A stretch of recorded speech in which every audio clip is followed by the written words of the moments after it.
మీరు ఇన్సూరెన్స్ సెక్టర్లో ఉన్న, మార్కెటింగ్ సెక్టర్లో ఉన్న, డైరెక్ట్ సెల్లింగ్లో ఉన్నా సరే, వీళ్ళు ప్రాస్పెక్ట్ దగ్గరికి వెళ్ళి ప్రజెంటేషన్ ఇచ్చి ప్రొడక్ట్ కూడా డెమో చూపించిన తర్వాత ఈ బిజినెస్లోకి తీసుకురావడానికి మీరు ఏం చేయాలి అనే టాపిక్ మాట్లాడుకుందాం. ఎందుకంటే మీరు వాళ్ళ దగ్గర ఒక 1 hour 2 hour టైం స్పెండ్ చేశారు.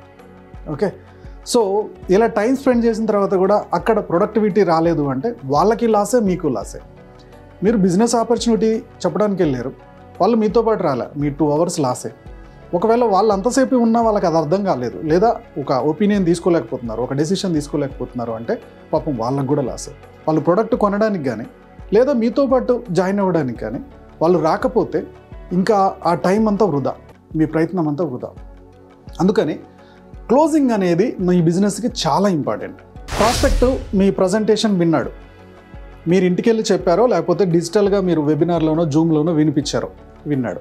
సో విన్న తర్వాత వాళ్ళని ఫాలో అప్ కోసం మీరు కాల్ చేస్తారు, లేదా అక్కడే డిసైడ్ చేయించుకోవడానికి వెళ్తారు. మీరు ఇంటికి వెళ్ళి డెమో చూపించారు, ప్రజెంటేషన్ ఇచ్చారు, విన్న తర్వాత వాళ్ళు ఇంకొద్దిగా డైలమాలో ఉంటున్నారు.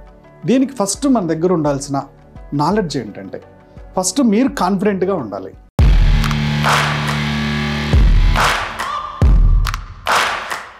వాళ్ళని ఫీడ్బ్యాక్ అడగడానికి వెళ్ళడానికి ముందు మనం కాన్ఫిడెంట్గా ఉండాలి.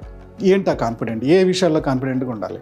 ప్రొడక్ట్ మీద మినిమం నాలెడ్జ్ ఉండాలి, బిజినెస్ ప్లాన్ మీద నాలెడ్జ్ ఉండాలి, కంపెనీ ప్రొఫైల్ మీద నాలెడ్జ్ ఉండాలి, అలాగే అబ్జెక్షన్ హ్యాండ్లింగ్ మీద నాలెడ్జ్ ఉండాలి. అంటే ఏమేం డౌట్స్ అడుగుతారు, ఈ డౌట్స్కి నేను ఎలా ఆన్సర్ చెప్పాలనే వాటి మీద మీకు నాలెడ్జ్ ఉండాలి. ఎప్పుడైతే మీకు నాలెడ్జ్ ఉంటుందో మీరు చాలా కాన్ఫిడెంట్గా ఉంటారు. మీరు ఎప్పుడైతే కాన్ఫిడెంట్గా ఆన్సర్ చెప్తారో మిమ్మల్ని చూసి వాళ్ళు మీతో పాటు, మీ ప్రొడక్ట్ కానీ మీ బిజినెస్లో కానీ మీతో పాటు వస్తారు. మీరే డౌట్గా ఉన్నారు, ఏ క్వశ్చన్ అడిగినా అంటున్నారు. ఓకే, 2 నిమిషాల్లో 3 నిమిషాల్లో నేను అక్కడ చూసి చెప్తా, ఇక్కడ చూసి చెప్తా అని మీ అప్లైన్కి ఫోన్ చేసో ఇంకొకరికి ఫోన్ చేసో కనుక్కుంటున్నారు.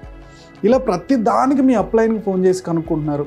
మీకు పర్ఫెక్ట్గా నాలెడ్జ్ లేనప్పుడు ఇతనికే సరిగ్గా ఏమీ లేదు, ఇతనితో పాటు నేను వెళ్తే నాకేం వస్తుంది అని ఒక డౌట్లోకి వెళ్ళిపోతారు. ప్రతిదీ కూడా మీ దగ్గర ఒక టూల్ ఉంచుకోవాలి. ఏ క్వశ్చన్స్ వస్తాయో ఆ క్వశ్చన్స్కి సంబంధించిన ఆన్సర్ అయిన ఉండాలి.